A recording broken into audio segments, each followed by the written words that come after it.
안녕하십니까? 여러분들의 가장 중요한 직업이 뭔지 들으셨습니까? 예, 사람을 살리는 어부라는 찬양이었는데요. 귀한 찬양 감사합니다. 오늘 찬양을 해준 저 청년은 저도 누군지 전혀 몰랐었는데 제가 예전에 있던 교회에 명절만 되면 찾아오는 그 가족들이 있는데 자주 왔던 그 가족 중에 이제 아들이었더라고요. 아주 뭐 그때는 초등학교도 안 들어간 아주 어린 아이였기 때문에 몰랐었는데 얼마 전에 얘기해줘서 알았는데요. 이게 참 교회 안에 있으면 이렇게 쭉 시간이 지나면서 그런 또 반가운 얼굴들을 보게 되는 것 같습니다. 12월 마지막 주 금요일 날 가족 찬양 음악회는요. 작년에도 잠깐 이야기는 드렸지만 올 한 해를 마무리하면서 우리의 가정들이 또 우리 자신들이 또 함께 모인 사람들이 하나님께 감사의 찬양의 제사를 드리는 날입니다. 그러니까 이 날은 한두 가정 참석하시는 게 아니라 정말 올 한 해 내게 주신 하나님의 은혜에 감사하는 모든 성도들이 함께 모여서 찬양하는 시간들입니다. 그래서 대회처럼 생각하지 마시고요. 내게 주신 귀한 은혜를 찬양을 통하여서 하나님께 감사의 한 해를 마무리하는 시간이다라고 생각하셔서 우리 지휘자님한테 찬미가를 1절만 하셔도 상관없기 때문에 내가 하나님께 감사의 찬양을 드리고 싶습니다라고 이렇게 신청하시면 참 좋겠습니다. 지난주에 제가 전장로님의 그 맛있는 사탕을 보여드리면서 교회 참 잘 오셨다고 그랬어요. 근데 오늘은 더 잘 오신 것 같습니다. 왜냐하면 우리 시우 군이 돌도 지났고 또 전사님이 이렇게 채용되면서 감사에 또 이렇게 맛있는 떡을 또 준비해 주셨어요. 그리고 김한희 목사님하고 이제 갔다 오면서 뭘 사올까 고민했는데 윤홍민 집사님이 거기 가면 이거는 꼭 사와야 된다고 말씀해 주신 추천해 주신 것이 있어서 저 바깥에 지금 잔뜩 싸놨습니다. 네, 그래서 오늘은 지난주보다 더 잘 오신 것 같습니다. 아마 다음 주는 더 잘 어울리는 날이 되지 않을까. 이 버킷리스트라는 것이 있습니다. 이게 원래 의미는 죽기 전에, 그러니까 죽음을 앞두고 죽기 전에 꼭 하고 싶은 일들이 이제 원래 버킷리스트의 뜻인데 요즘엔 좀 많이 바뀌었습니다. 내가 올 한 해 하고 싶다라든지 내가 언젠가 하고 싶다라든지 그래서 이제 나름대로 적는 이렇게 내가 하고 싶은 일들을 적는 것을 요즘엔 이제 사람들이 버킷리스트라고 이야기합니다. 내가 꼭 하고 싶은 것들. 한 사이트에서 이거를 조사했습니다. 수험생, 수능 끝나면 하고 싶은 일. 예전에는 우리가 어떻게 이야기를 했었냐면 대학 들어가면 하고 싶은 일이 뭐냐 이제 이런 질문을 했었어요. 그래서 대학 들어가면 뭘 하고 싶냐라고 물어봤을 때에 1위가 뭔지 아십니까? 데이트? 데이트는 그 전에 해야 될 거. 미팅이었어요. 그렇죠? 왜냐하면 저희가 다닐 당시만 해도 그렇게 중고생들이 미팅을 할 수 있는 기회는 별로 없었습니다. 저도 남학생교를 다녔기 때문에 저 옆에 떨어진 여학교하고 누구가 잘 연결되면 오늘 무슨 미팅이니까 갈래 하고 이제 어쩌다 한 번씩 생기는. 그래서 제일 많이 모이는 장소가 교회였습니다. 교회 가면은 남녀 학생들이 잘 이렇게 만날 수 있는 좋은 장소였기 때문에 그래서 이제 믿음 없는 친구들은 그거를 계기로 또 교회를 오기도 했고요. 근데 요즘엔 좀 바뀐 것 같아요. 그래서 수험생 수능 끝나면 가장 하고 싶은 일 1위가 뭐냐면 아르바이트입니다. 아르바이트. 이게 아르바이트 사이트에서 이렇게 설문조사에서 이게 제일 많이 나왔는지 모르겠지만 이 많은 학생들이 아르바이트를 하고 싶다라고 했대요. 코로나가 한참이었을 때에 이러한 질문을 던진 것 같습니다. 코로나19가 끝나고 가장 하고 싶은 일. 이게 뭐였을까요? 여행. 1위는 아닙니다. 여행은 2위였고 1위가 마스크 없이 외출하기, 이것이 이제 일이었다라고 합니다. 뭐 다 이해 가시죠? 편하게 다니고 싶었던 그런 일들. 여러분, 그럼 왕이 되면 가장 먼저 하고 싶은 일은 과연 뭘까요? 여러분이 왕이 되었습니다. 이제 내 마음대로 할 수 있잖아요. 한 나라의 왕이 되었으니까. 그럼 여러분들은 가장 먼저 하고 싶은 일이 뭘까요?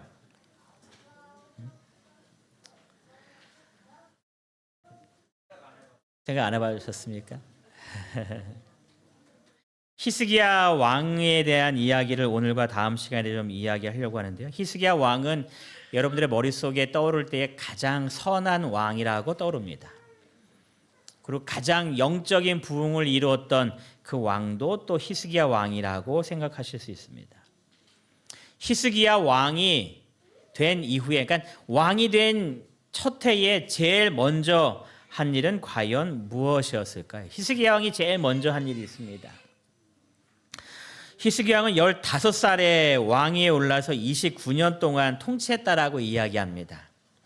그런데 히스기야 왕이 왕이 될 당시의 국제 정세를 좀 보면 이러한 그 나라들이 강대국으로 떠올랐습니다. 그때까지 아람이라는 나라가 굉장한 강대국으로서 우리가 지난 시간에 살펴보기를 이 북방 이스라엘과 연합하여서 이 남방 유다를 괴롭혔던 그 시대에 지금 히스기야가 태어나는 겁니다. 왜냐하면 히스기야는 아하스 왕의 아들입니다. 가장 악했던 이 아하스 왕이 있을 때에 이 아람과 이 북방 이스라엘과 바벨론과 암몬과 이 주변에서 다 쳐들어와서 괴롭혔던 그 시대의 이야기를 잠깐 나눴잖아요. 그때에 이 아하스가 손잡았던 나라가 저 위에 있는 이 아수르라는 아시리라는 나라입니다. 신은 강대국으로 부상하고 있는 나라입니다. 그래서 이제 이 수리아까지 다 점령하고 가장 방대한 나라를 차지하는 나라가 이 아수르입니다. 그래서 북방 이스라엘도 이 아수르의 722년에 이제 멸망을 당하는 그런 일이 있죠. 그렇게 아주 강력한 신흥 강대국이 부상할 때에 이 국제 주변의 정세가 어렵고 남방 유다가 여러 침공으로 인하여서 국제적으로 모든 것들이 안정되지 못한 상태에 이 히스기야가 왕이 된 겁니다. 모든 것들이 풍요롭고 모든 것들이 안정되고 가만히 있어도 행복한 그런 나라가 아니라 정말 바람 앞에 하나의 촛불처럼 풍전등화 같은 나라의 상태가 지금 이 히스기야 왕이 되었던 나라의 상태라는 겁니다.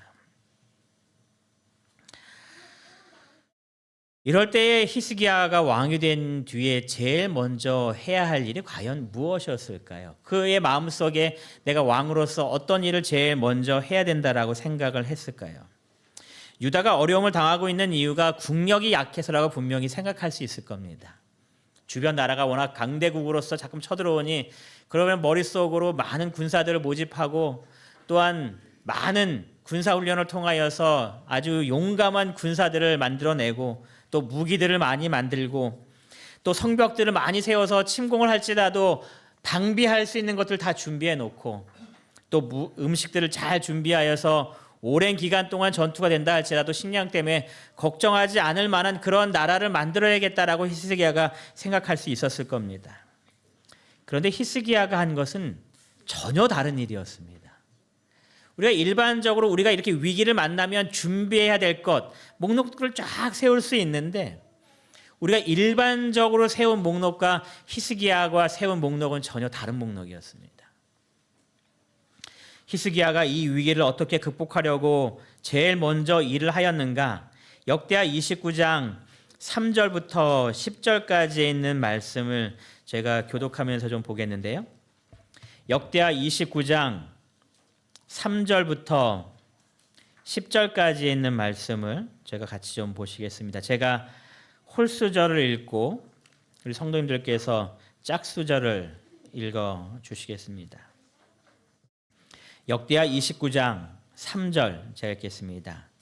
첫째 해 첫째 달에 여호와의 전 문들을 열고 수리하고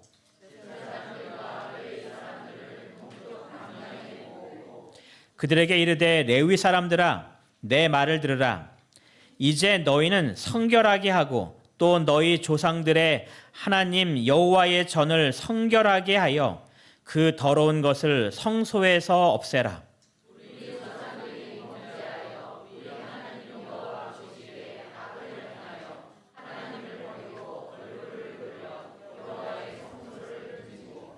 또 낭실문을 닫으며 등불을 끄고 성소에서 분향하지 아니하며 이스라엘의 하나님께 번제를 드리지 아니하므로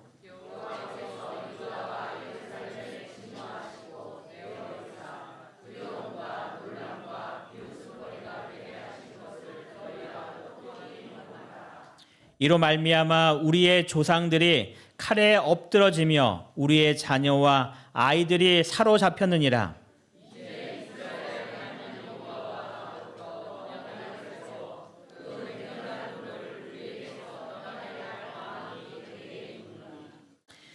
이 히스기야의 마음속에 이 모든 진노가 임한 이유를 알고 있는 겁니다. 왜 우리가 지금 이렇게 어려움을 당하고 있는지 이 히스기야가 깨달으면서 10절에 뭐라고 말하는가? 여호와 하나님 여호와와 더불어 언약을 세워서 그 맹렬한 노를 우리에게 떠나게 할 마음이 내게 있다라고 말하면서 이러한 일을 우리가 해야 된다라고 이스라엘 백성들에게 강력하게 이야기하는 장면입니다. 그래서 히스기야는 이 모든 원인이 무엇인 줄 알았고 이 원인을 제거함으로 하나님의 은혜를 받고자 그가 계획하는 이야기를 하는 겁니다. 여기에 성경에 보면은 우리가 읽을 때에 어떤 것을 보냐면은 우리 조상들이 칼에 엎드려지고 우리의 자녀와 아내들이 사로잡혔던 이야기를 하면서 이 자신의 아버지가 악행을 했을 때 벌어진 일들을 하는 겁니다. 우리가 이야기했을 때 이스라엘 백성들이 북방 이스라엘에 쳐들어와서 12만 명을 죽이고 또 20만 명의 어린 아이와 이 여자들을 끌고 올라갔던 사건들을 지금 이야기하는 겁니다. 먼 아주 예전에 있던 얘기를 하는 것이 아니라 히스기야는 지금 자기 아버지 때에 있었던 이 비극적인 일을 지금 이야기하는 겁니다. 이러한 많은 일들이 벌어진 이유들을 쭉 설명을 하면서 그가 이러한 것들을 벗어나기 위해서 어떤 일들을 해야 될지 그가 이야기합니다. 국가 위기의 원인을 히스기야는 잘 알고 있는 겁니다. 여러분 이 남방 유다 왕들의 역사를 쭉 보면 계속해서 반복되는 패턴이 있습니다. 패턴이 뭐였냐면 역대하 24장 18절에 있는 이야기를 읽어보시면 요아스에 대한 이야기입니다. 그의 조상들의 하나님 여호와의 전을 버리고 아세라 목상과 우상을 섬겼으므로 그 죄로 말미암아 진노가 유다와 예루살렘에 임하니라. 요아스는 참 선한 일을 많이 했는데 그가 마지막 때에 하나님을 떠나는 그러한 삶을 통하여서 이 아람이 쳐들어와서 큰 어려움을 겪는 일을 이 히스기야의 삶 속에 분명히 기억하는 겁니다. 또 어떠한 패턴이 있냐면 역대하 26장 5절에 보니까 여호와를 찾는 동안에는 하나님이 형통하게 하셨다라는 이 말씀을 통하여서 우시야 시대에 그가 하나님께 잘 나아가는 그런 삶을 통해서 어떠한 복이 임했었는지를 그가 또 아는 겁니다. 그래서 이 히스기야 머릿속에 어떠한 패턴을 기억하고 있냐면 여호와를 찾을 동안에는 뭐 했어요? 형통했고 그가 하나님을 떠났을 때는 뭐가 임해요? 진노가 임하는 것을 이 히스기야가 기억하는 겁니다. 그래서 이 모든 원인들이 어디에 있는 줄 알았기 때문에 그가 왕이 된 첫 해의 첫째 달에 무엇을 하기 시작했는가? 선지자왕 331페이지는 이렇게 이야기합니다. 그는 먼저 오랫동안 소홀해 왔었던 성소 봉사의 회복에 그의 첫 관심을 돌렸다. 이 문제를 해결하기 위해서는 군사력을 강화시키는 것이 아니라 뭐가 먼저 선행돼야 된다는 거예요? 하나님께 나아가는 일이 먼저 선행돼야 된다는 것을 그가 기억한 겁니다. 물론 군사들을 많이 모으고 많은 무기들을 개발하고 성벽을 쌓고 음식을 준비하는 거 정말 중요하지만 그것보다 먼저 선행돼야 될 것이 하나님과의 회복이라는 겁니다. 그래서 이 히스기야는 예배의 회복을 위하여서 개혁하는 일들을 먼저 하는 겁니다. 여러분들 우리들의 삶 속에 어떤 일이 있을 때에 그 문제를 해결하기 위하여 고민하는 거 정말 중요하지만 더 중요한 것은 나와 하나님의 관계가 온전히 회복되어 있는지, 나의 예배가 주님 앞에 온전히 바쳐지고 있는지에 대해서 먼저 살펴봐야 한다는 이야기입니다. 이 세상에 필요한 것들 참 많지만 그거보다 먼저 해야 될 것은 하나님과의 관계 회복임을 항상 기억하셔서 매 순간마다 나의 신앙을 점검할 수 있는 믿음으로 하나님 앞에 나아가게 되시기를 바랍니다. 히스기야가 이제 이 모든 문제를 해결하기 위하여서 영적인 개혁을 시작합니다. 첫 번째 한 것을 보니까 성전 문들을 열고 수리했다 이렇게 기록이 되어 있어요. 성전 문을 열었다는 겁니다. 그 말은, 성전 문을 열었다는 말은 무슨 말이겠어요? 그 전에는 성전 문이 닫혀 있었다는 이야기입니다. 누구 때 이야기일까요? 아버지 때 이야기입니다. 아버지가 이 다메섹에 가서 그들의 이렇게 우상을 숭배하는 모습을 보면서 너무 마음에 들어서 제단을 만들었다는 이야기를 저희가 했는데, 그러면서 그 신들을 정말 잘 섬기기 위해서 했던 일이 뭐였냐면 여호와의 성전의 기구들 다 부셨을 뿐만 아니라 그가 여호와의 전 문들을 다 닫아버렸습니다. 성전에 와서 하나님께 예배를 드려야 하는데 아하스가 뭐 한 거예요? 문을 다 닫아버린 겁니다. 하나님께 예배하지 못하게 막았다라고 성경은 기록합니다. 그리고 예루살렘 구석구석마다 우상을 숭배하는 그런 제단을 쌓았다라고 이야기합니다. 그래서 히스기야는 제일 먼저 한 일이 성전의 문을 여는 일이었습니다. 하나님께 예배할 수 있도록 그 모든 것들을 하나하나 시작하는 겁니다. 그러면서 두 번째 한 것이 레위인과 제사장들을 다 불러 모읍니다. 그리고 이제 하나님께 나아가기 위하여서, 하나님께 온전히 제사 드리기 위해서 첫 번째 요구한 것이 너희 자신을 성결케 하라라고 이야기했습니다. 이제 문을 열고 하나님의 전에 들어갈 것인데 그 전에 들어가기 위한 것이 우리의 자신을 성결케 하는 작업이라는 겁니다. 여러분, 그 말은 우리가 하나님의 전에 나올 때에 무엇을 하고 와야 된다는 이야기예요? 우리의 마음을 거룩하게 구별하는 그 마음을 가지고 주님 앞에 와야 한다는 이야기입니다.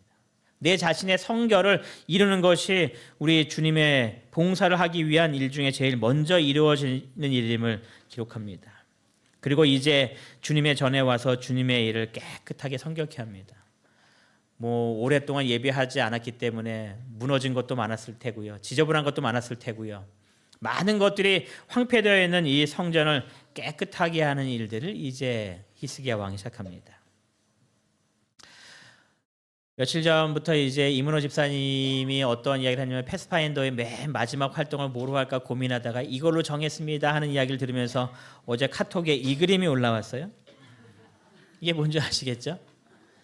아이들과 함께 이 성전을 깨끗하게 정리하는 일들을 이렇게 하겠다는 겁니다. 제가 이걸 들으면서 정말 가장 의미 있는 일들을 아이들에게 지금 해주고 있구나 하는 그 생각을 좀 하게 되었어요.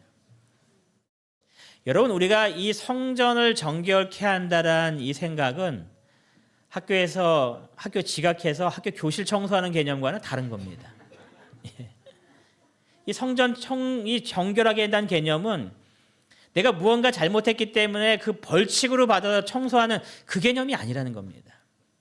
동성학교에 있을 때에 기숙사 사감이 아이들을 새벽기도 명단으로 보냈어요. 제가 이제 새벽마다 학생들과 이제 교직원들과 새벽기도를 하는데 이 학생들 새벽 기도해야 된다는 명단이 온 겁니다. 근데 이 학생들 왜 왔나를 들어보니까 이 아이들이 기숙사 생활을 잘못했는데 벌이 걸린 겁니다. 그래서 벌로 새벽 기도하라는 게 그 벌이 온 겁니다. 그래서 제가 돌려보냈습니다. 새벽 기도는 벌 받는 게 아니라고. 새벽 기도는 뭐 때문에 오는 거예요? 정말 내가 하나님 앞에 온전히 내 마음을 드리기 위한 마음으로 오는 것이지 벌 받기 위해서 기도해 오는 거 아니라고. 그럼 이 친구는 평생토록 새벽 기도를 어떻게 생각할까요? 벌 받는 거. 그 아이가 새벽에 기도하러 오겠습니까? 성전 정결 개념도 똑같은 개념이라고 생각해요. 이 아이들이 하나님의 이 기물들을 하나하나 청소하면서 내가 누구를 위하여 이러고 있다 생각하는 거예요? 하나님의 영광을 위하여서. 내가 이 하나님의 전에서 하나님을 위하고 있다라는 그 생각을 준다라는 그 생각이 정말 아이들에게 줘야 될 가장 중요한 교훈을 주면서 2023년을 마무리하는구나, 그 생각을 좀 하게 되었습니다. 히스기야가 이 성전을 정결케 함을 통하여서 이 예배의 회복을 통하고 이 하나님께 영광 돌리는 일을 시작하는 겁니다. 그래서 그가 시작했는데 이 시간이 얼마나 오래 걸렸냐면 시작해서 8일 동안에는 성전 뜰과 마당을 청소했습니다. 그 이 예루살렘 성전이 어느 정도 규모인가를 이렇게 학자들 통해서 보니까 이 평수를 기록하기를 72평이래요. 72평. 그러면은 뭐 적당히 큰 거잖아요. 엄청나게 큰 것도 아니고 72평이면 그냥 적당히 좀 크잖아요. 근데 이 성전 뜰과 마당만 청소하는데 며칠이 걸렸다라는 거예요? 8일이 걸린 겁니다. 그리고 성전 이 안에 성소와 지성소 여호와의 전을 성결케 하는 데는 얼마나 걸렸는가? 9일부터 16일이 걸린 겁니다. 총 이 성전을 정결케 하는 일에 걸린 시간이 16일이 걸린 겁니다. 그 말은 예루살렘 성전이 얼마나 황폐되었고 또 얼마나 우상 숭배가 그 안에서 가득했는지를 보여준다는 겁니다. 하나님을 떠나고 하나님께 온전히 나아가지 않은 그 예배였기 때문에 히스기야가 그러한 예배의 회복을 이루기 시작하는 겁니다. 그래서 온전히 하나님께 예배드릴 수 있는 그 공간으로 만드는 겁니다. 그리고 세 번째 히스기야가 한 것이 무엇인지 보니까 나라와 성소와 유다를 위하여 번제와 속죄제를 드리기 시작합니다. 우리의 죄를 하나님 앞에 고백하는 겁니다. 그래서 모든 이스라엘 백성들이 이제 하나님 앞에 온전히 나아가는 모습을 이루기 위해서 번제와 속죄제를 드리면서 이 백성들을 하나님께 이끌고 있는 겁니다. 여러분, 이 히스기야가 이런 개혁을 하나하나 하는 것이 몇 개를 더 보겠지만 그냥 이루어지는 것이 아니라 단계마다 이 백성들을 인도하고 있는 개혁의 모습들입니다. 성전의 문을 열고 성전을 정결케 하고 그 다음에 속죄제를 드리면서 하나님 앞에 나아가는 그런 모습입니다. 그리고 이제 백성들을 초청하는 일들을 하기 시작합니다. 그런데 이 히스기야가 백성들에게 그냥 오라고 하지 않고요. 네 번째 보니까 회중이 제물과 감사 제물을 드리도록 왕이 명령합니다. 저는 이 부분을 보면서 히스기야의 삶 속에서 무엇이 정말 소중한지를 알고 개혁을 이루는 모습을 보게 되었습니다.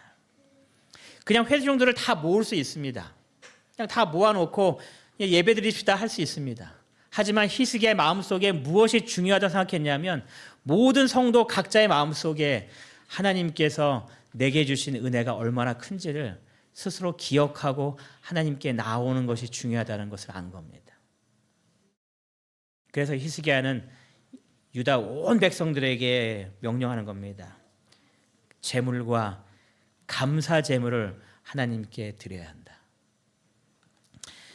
예수님께서 이렇게 다니시는 가운데에서 10명의 문둥병자가 오죠. 그리고 예수님한테 고쳐달라고 외칩니다.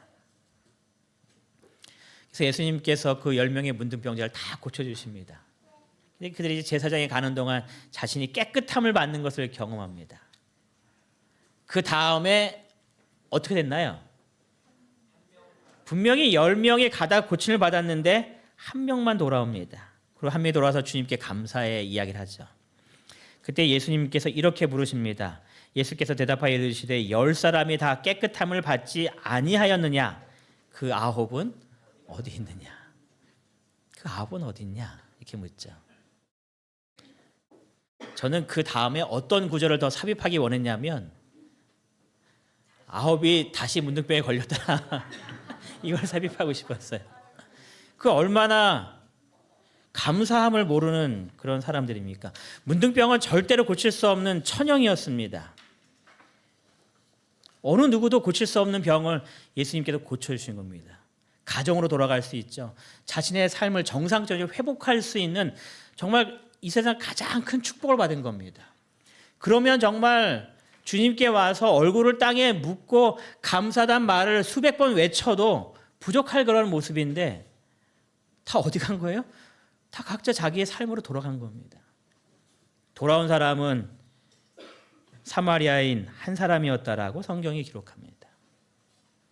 이 부분에 대해서 시대소망에는 이렇게 이 부분을 기록하고 있는데요. 다른 문둥병자들은 그들을 낫게 하여 주신 예수를 잊어버리고 저희 갈 길을 가버렸다. 얼마나 많은 사람들이 아직도 이와 똑같은 일을 행하고 있는가. 이렇게 기록합니다. 여러분, 하나님께서 내게 베풀어 주신 그 많은 은혜들을 나는 하나님께 감사하며 살고 있습니까? 그래서 히스기야가 명하는 겁니다. 재물과 감사의 재물을 가지고 성전에 다 모여라. 하나님께서 내게 베풀어 주신 그 은혜를 꼭 기억하라는 겁니다. 저는 이 안식일 예배 중에 이 설교의 예배 다음으로 가장 중요하게 생각하고 있는 시간이 어떠한 시간이냐면은 감사의 제물을 드리고 그 감사의 내용을 적는 시간입니다. 하나님께서 내게 한 주 동안 베풀어 주신 그 은혜를 기억하면서 그 하나님께 감사하는 겁니다. 하나님께서 이번 한 주 동안 내게 베풀어 주신 수많은 은혜들이 있는데 그 많은 은혜들을 기억하면서 이 안식일 주님의 전에 나와서 주님 감사합니다 라고 그 감사에 내 마음을 하나님께 바치는 일입니다. 여러분, 그 감사의 제목들을 꼭 기록해서 주님 앞에 바치시기 바랍니다. 내 마음속에 하나님께 내게 주신 은혜를 9명처럼 그냥 지나치지 마시기 바랍니다. 예수님께서 부르시는 겁니다. 그 나머지 9은 어디 있냐고. 내가 너에게 이런 수많은 은혜를 베풀었는데 그 은혜를 기억하는 사람들이 없냐고 이야기합니다. 그건 예수님의 마음속에 무언가 받고자 하는 마음이 아니라 우리의 마음속에 그 하나님의 은혜를 잊어버림으로 하나님께로부터 떠나는 마음이 생기지 않도록 우리에게 요구하시는 그런 마음입니다. 이 안식일이 항상 주님께 감사와 찬양으로 바쳐주는, 그래서 너무 하나님의 은혜가 감사해서 이 안식일이 우리의 마음속에 더 기뻐지는 그런 축복의 시간 되기를 간절히 바랍니다. 히스기야가 5번째 한 것은 유월절을 회복하는 겁니다. 유월절이 한동안 드려지지 않았습니다. 가장 중요하게 여겨진 이 유월절이 무시된 겁니다. 그래서 히스기야가 이 모든 과정을 밟으면서 의논합니다. 우리가 유월절을 다시 회복해야겠다. 근데 이 히스기야가 유월절을 이 지키라는 명령을 내릴 때에 어떤 명령을 내리냐면 이렇게 내립니다. 히스기야가 온 이스라엘과 유다의 사람을 보내고, 어디까지 보내는 거예요 지금? 이 유다 사람들만 모아도 전혀 문제가 없습니다. 유다 사람들에게 다 예루살렘으로 모이세요라고 해서 우리끼리 유월절을 지내도 됩니다. 왜냐하면 북방 이스라엘은 이미 하나님을 떠난 사람들이었습니다. 여러분이 역대기를 쭉 이렇게 살펴보시면 북방 이스라엘이 멸망하는 시기가 722년인데 그 시기는 히스기야 왕 때 시기입니다. 이미 히스기야가 왕이 된 이후에 북방 이스라엘은 멸망의 징조로 기울어져 가고 있었습니다. 그래서 히스기야 왕이 더 개혁을 하려고 한 겁니다. 잘못하면 우리도 똑같은 과정을 밟을 수 있기 때문에 이런 것을 회복하기 위해서 가장 철저하게 개혁을 시작한 겁니다. 그런데 히스기야가 북방 이스라엘 보면서 저들에게도 빛을 증거하기 위하여서 다 모이라고 북방 이스라엘까지 보냅니다. 그래서 이 기별을 가지고 이 북방 이스라엘 저 끝까지 다니면서 우리가 유월절을 지켜야 하니 이제 모이시기 바랍니다 하고 그 일을 공고하기 시작합니다. 북방 이스라엘 사람들이 그 기별을 받고 어떻게 했을까요? 반응이 어땠을까요? 성경에 보면 이렇게 기록합니다. 사람들이 뭐 했어요? 조롱하며 비웃더라. 대부분의 북방 이스라엘 사람들이 이런 반응을 한 겁니다. 조롱하고 비웃고 그런 거 해서 뭐 하냐고 다 거부하는 겁니다. 그런데 11절에 이러한 기록이 기록됩니다. 몇 사람이 스스로 겸손한 마음으로 예루살렘에 이르렀고, 몇 사람이, 온 북방 이스라엘 사람들의 대부분이 다 거절했지만 그 중에 몇 소수의 사람들이 이 예루살렘에 찾아온 겁니다. 이 말씀을 보면서 우리가 전도하는 것과 비슷한 것 같아요. 우리가 복음을 전할 때 수많은 사람들이 우리가 전하는 그 이야기를 듣고서 내가 하나님께 돌아와야지라고 이렇게 돌아오는 사람들이 별로 없습니다. 어떻게 보면 10절인 것처럼 조롱하고 비웃으면서 이 바쁜 시기에 저 뭐 하는 짓들이냐라고 생각할 수 있을 것 같습니다. 그런데 11절에 나오는 그런 사람들이 우리 주변에 있을 수 있다는 거죠. 몇몇 소수의 사람들. 복음을 듣고자 원하는 사람들, 또는 이 복음을 통하여서 다시 뭔가 회복해 보려고 마음에 품는 사람들. 자, 이걸 미리 공개하면 안 되지만 시우리 어머님과 쭉 이야기를 하다가 어제 이제 그런 이야기를 저한테 톡으로 이제 보내게 됐어요. 다음 주에 2명의 그 학부형들이 올 겁니다. 이제 이 이야기를 했어요. 그 중에 한 명이 그 저희가 올 몇 월 달이었죠? 그 입시 설명회를 하면서 이렇게 중학교 교장선생님하고 이렇게 강사하고 모셔서 와서 했을 때 왔던 한 명이라고 얘기하는 거예요. 저희 사람 저한테 얘기할 때마다 순서를 저렇게 준비해 갖고 소수의 사람밖에 안 왔다고 굉장히 구박을 했는데, 그 중에서 그래도 한 명이 어떻게 올 마음을 뭐 여러 가지 이유 때문에 뭐 됐겠지만 이렇게 오기로 이렇게 마음을 품었다는 겁니다. 여러분, 우리가 정말 대다수의 사람들이 다 거부한다 할지라도 그들에게 복음을 전해야 될 이유가 있을까요? 있는 거죠. 그 중에 몇몇 기별을 받아들이는 사람들이 있다는 겁니다. 여러분의 수많은 조롱과 거절과 비웃음을 당한다 할지라도 그들에게 복음을 전하는 일에 결코 게을리하지 않게 되시기 바랍니다. 그래서 몇몇 사람들, 복음을 듣고자 열려있는 그 사람들이 주님의 복음을 듣고 주님의 전으로 나와 주님께 영광 돌릴 수 있는 그런 축복된 일이 내년에 더 많이 우리 주변에 일어나게 되기를 간절히 바랍니다. 여러분, 히스기야가 유월절을 지키라고 명했습니다. 이제 언제 지킬 테니까 다 모이라고 명했습니다. 이것이 히스기야의 말일까요? 하나님의 말씀일까요? 히스기야 이야기죠. 왜냐하면 하나님께서 히스기야에게 명령하신 적이 없거든요. 근데 성경은 뭐라고 기록되고 있냐면 역대하 30장 12절에 이렇게 기록합니다. 하나님의 손이 또한 유다 사람들을 감동시키사 그들에게 왕과 방백들이 여호와의 말씀대로 전한 명령을 한 마음으로 준행하게 하셨더라. 지금 왕과 방백들이 유월절을 지키라는 명을 전하고 있습니다. 근데 그 명을 듣는 사람들이 그것을 누구의 말씀으로 이해하고 있냐면 성경에 기록하기를 여호와의 말씀으로 받아들이고 있다는 이야기입니다. 그가 분명히 하나님의 일을 하자고 인간적인 이야기를 하고 있는데 듣는 사람들의 마음속에 그것이 다 하나님의 말씀으로 받아들이기 시작하는 겁니다. 무엇이 임했으니까요? 하나님의 손이, 하나님의 영이 그 사람들의 마음속에 임한 겁니다. 제가 이것을 보면서 우리의 마음속에 하나님의 영이 임하는 것이 정말 이처럼 중요한 거구나. 여러분들이 이 안식일 하나님의 기별을 들으실 때에 하나님의 영의 임재를 통하여서 인간의 말이 아닌 하나님의 말씀을 듣게 되시기를 간절히 바랍니다. 그래서 이 안식일 하나님의 성령이 이 전에 가득할 뿐만 아니라 내 마음속에 개인적으로 영이 임하기를 기도하는 것이 정말 중요한 것 같아요. 그래서 이 모든 말씀을 들을 때에 하나님의 말씀으로 모든 것들을 들을 수 있고 이 전한 명령을 한 마음으로 따라 순종할 수 있는 그 놀라운 역사가 일어나게 되어서 이문동교회가 비록 지금 건축이라는 어려움이 있지만 하나님께서 우리를 인도하시는 놀라운 역사들을 더 경험하게 되기를 간절히 바랍니다. 이 유월절을 회복시키고자 하는 이 마음속에서 이스라엘 백성들이 예루살렘에 모입니다.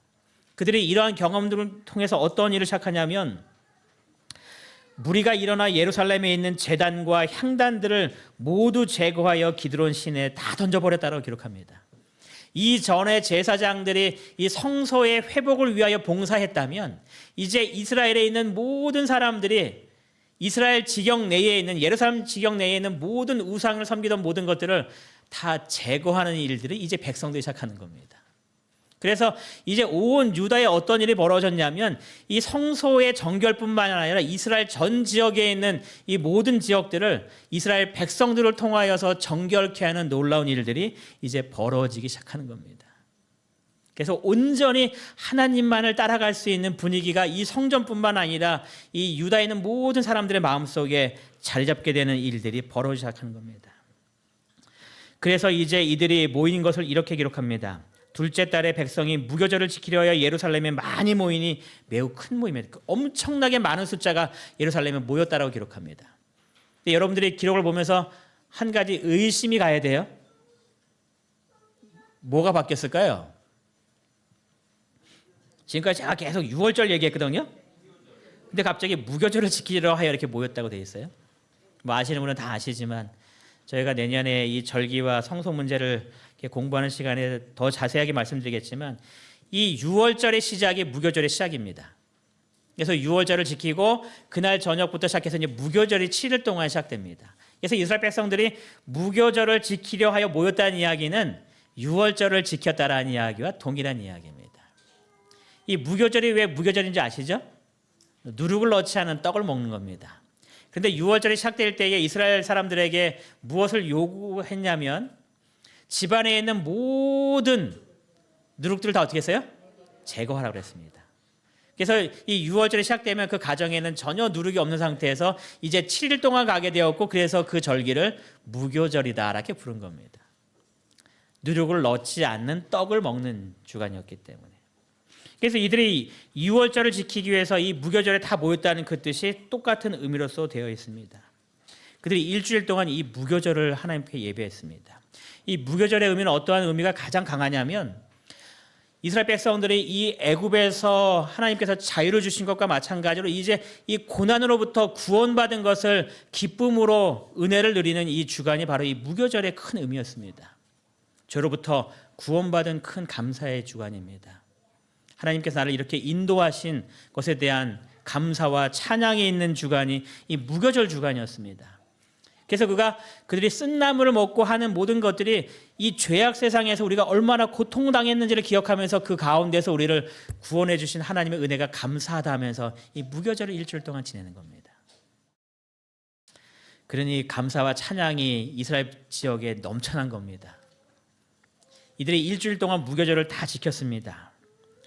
그런데 이것이 얼마나 그들에게 은혜가 되었는지 30장 23절에 보면 이렇게 기록합니다. 온 회중이 다시 7일을 지키기로 결의하고 이에 또 7일을 즐겁게 지켰더라. 무교절이 끝난 다음에 사람들이 다 모여서 얘기하는 겁니다. 우리 뭐 하자고요? 일주일 동안 또 무교절을 또 지내자고.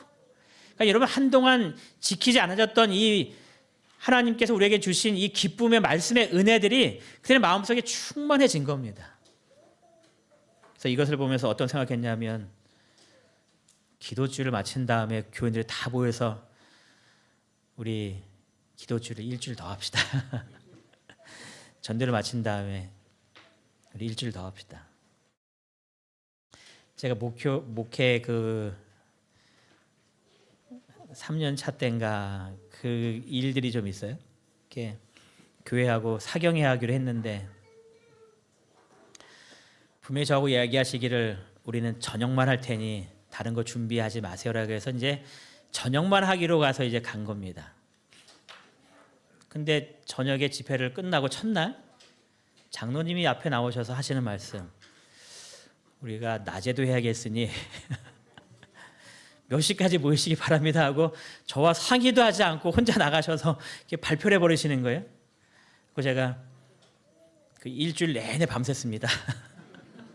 저는 분명히 저녁 거만 가지고 갔는데 이분이 갑자기 선포하시더니 우리 아침에도 할 테니 다 모이시라고. 그리고 아침 집회가 끝나면 또 집집 방문을 데려가세요. 그래서 하여튼 일주일 동안 밤 꼬박 새고 이렇게 왔었는데요.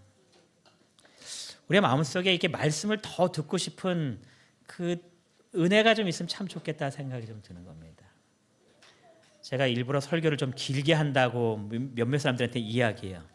왜냐하면 설교가 짧은 게 익숙해졌기 때문에 길게 하면 다들 시계 본다고 그러셔갖고 오래 하는 게 익숙해져서 웬만한 설교 다 들어도 감당할 수 있게끔 해야 된다고. 여러분이 이 무교절을 지내면서 또 하나님의 은혜에 감격하기 위하여서 이 무교절을 또 지내기 원했던 이들의 말씀을 향한 뜨거움이 우리의 마음 가운데 가득하게 되기를 바랍니다.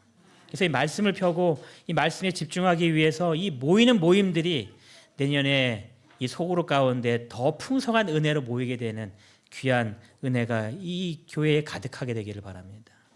그것이 남방 유다를 살리는 길이었습니다. 하나님께 돌아가기 시작하는 겁니다. 하나님을 떠났던 그들의 마음이 이제 전적으로 예배에 참여하고 말씀으로 뜨겁게 되는, 여러분 그때에 어떤 일이 발생했는가? 같이 한번 읽겠습니다. 시작. 이스라엘 왕 다윗의 아들 솔로몬 때로부터 이러한 기쁨이 예루살렘에 없었더라. 웃음이 넘쳐나는 겁니다. 기쁨이 넘쳐나는 겁니다. 찬양이 넘쳐나는 겁니다. 왜요? 그들이 말씀으로 돌아갔기 때문에 그런 겁니다. 그들이 예배로 돌아가기 시작하는 겁니다. 그러니 그곳에 누가 하라고 하지도 않았는데 기쁨이 넘쳐나는데 솔로몬 때부터 이러한 기쁨이 한 번도 없었다라는 겁니다. 그러니까 얼마나 그들의 마음속에 기쁨이 넘치고 은혜가 넘치고 행복이 가득했는지를 묘사하는 구절인 겁니다. 이 히스기야의 개혁의 모습을 보면서 이런 개혁이 우리의 마음 가운데 이 교회에 가득해서 내년에 우리가 예배하는 모든 모습 속에서 하나님께 우리의 기쁨이 더 넘쳐나서 우리 모든 성도들의 마음속에 웃음과 찬양과 기쁨으로 더 행복한 2024년이 되면 참 좋겠습니다. 히스기야가 이 모든 것들을 이제 마무리하면서 이렇게 이야기합니다. 또 예루살렘에 사는 백성을 명하여 제사장들과 레위 사람들의 몫의 음식을 주어 그들에게 여호와의 율법을 힘쓰게 하라. 왜냐하면 그들이 하나님께 헌신하는 일들이 그쳐졌기 때문에 레위인들이 하나님의 율법에 제사하는 일에 더 이상 관여를 할 수가 없었습니다. 그래서 자기의 할 일 하기를 다 흩어진 겁니다. 그래서 이 히스기야는 예배를 다시 회복시키기 위해서 그들에게 명하기를 하나님께서 명하신 대로 너희들이 순종하여서 이 레위인들과 제사장이 율법에 온전히 힘쓸 수 있도록 해야 된다라고 그가 명령한 겁니다. 그러면서 그가 왕의 재산의 일부를 그 일에 하도록 이야기합니다. 그리고 왕이 그 모든 명령을 또 이스라엘 백성들에게도 내립니다. 그랬을 때에 어떤 일이 벌어졌는가? 왕의 명령이 내리자 곧 이스라엘 자손이 곡식과 포도주와 기름과 꿀과 밭의 모든 소산의 첫 열매들을 어떻게 했어요? 풍성히 들었다고 이야기합니다. 왜냐하면 첫 번째 익은 곡식은 다 누구에게 바치로 돼 있어요? 하나님께 바치게 돼 있는 거예요. 그래서 하나님께서 명하신 대로 이스라엘 백성들이 이제 순종하여서 첫 열매들을 다 하나님께 가지고 오는 겁니다. 또한 기록하기를 또 모든 곳에 11조를 많이 가져왔다라고 기록합니다. 하나님께서 명하신 대로 이스라엘 백성들이 순종하기 시작하는 겁니다. 그랬더니요, 이것이 얼마나 풍성하게 바쳐든지 기록하기를 셋째 달에 그 더미를 쌓기 시작하여 언제까지요?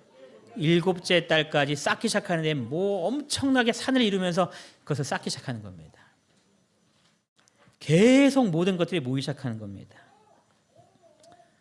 저는 이것이 단지 맨 처음에 어떻게 생각했냐면 이스라엘 백성들이 헌신하고 희생하기 시작했구나. 저는 이렇게 생각했었어요. 처음에는. 그래서 이제 그들의 말씀대로 순종하기 위해서 무언가 변화가 일어나기 시작했구나라고 했는데 제사장이 히스기야의 왕에게 대답할 때에 전혀 다른 대답을 합니다.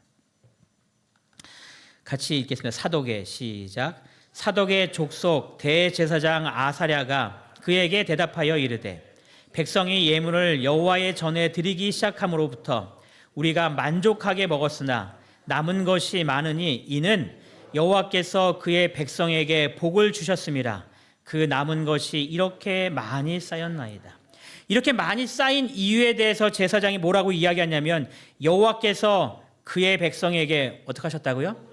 복을 주셨더라.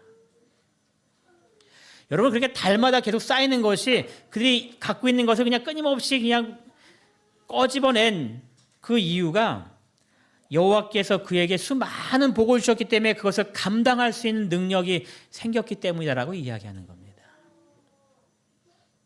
여러분, 히스기야가 왜 이런 것들을 백성에게 명령했는지를 이해하시겠죠? 하나님의 명령대로 말씀대로 따라 순종하게끔 그들을 다 이끄는 겁니다. 그랬을 때 하나님께서 우리에게 베풀어 주신 복이 엄청난 것을 히스기야가 알았기 때문에 그런 겁니다. 그래서 이스라엘 백성들이 복을 받는 겁니다. 여러분, 이 구절을 읽으면서 생각나는 성경절이 뭐가 있습니까? 말라기 3장 10절. 만군의 여호와가 이르노라. 너희의 온전한 11조를 창고에 드려. 이 온전하다는 뜻이 빠짐없이 풍족하다는 뜻입니다. 다 채워서 온전하게 드리는 11조를 나의 창고에 드려. 나의 집에 양식이 있게 하고 그것으로 나를 뭐하래요? 시험하여 너에게 복을 쌓을 것이 없도록 붙지 아니하나 보라. 그것을 지금 누가 체험하고 있는 거예요? 이스라엘 백성들이 체험하고 있는 겁니다. 그래서 지금 이 제사장이 간증하는 겁니다. 여호와께서 복을 많이 주셔서 이러한 일들이 지금 일어나고 있습니다.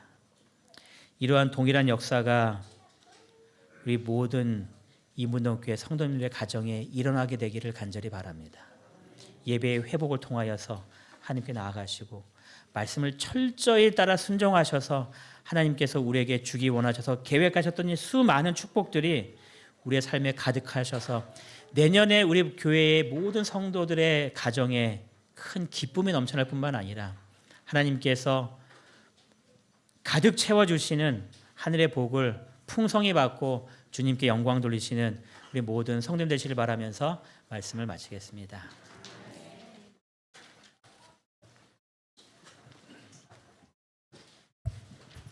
마치는 찬미 다 함께 일어나셔서 487장 하십니다. 십자가로 가까이 참모의 목사님 기도 인도하십니다.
저희를 사랑하신 하나님 아버지, 한 해를 마감하면서 저희들의 모습이 하나님 앞에 온전히 바쳐진 모습인지 다시 한번 뒤돌아보게 인도하여 주시옵소서. 저희들의 삶 속에 주님 앞에 부족한 부분이 있었다면 히스기야의 개혁처럼 우리의 신앙과 예배를 개혁할 수 있도록 성령의 인도하심을 허락하여 주시어서 저희들의 모습이 하나님 보시기에 아름다운 모습으로 바쳐지도록 주님 축복하여 주시옵소서. 이스라엘 백성들이 말씀을 따라 나아갈 때에 그 가운데 큰 기쁨이 있었던 것처럼 우리가 주님의 말씀대로 순종하여 나아감으로 우리 모든 가정에 동일한 큰 기쁨이 임하게 주님 축복하여 주시옵소서.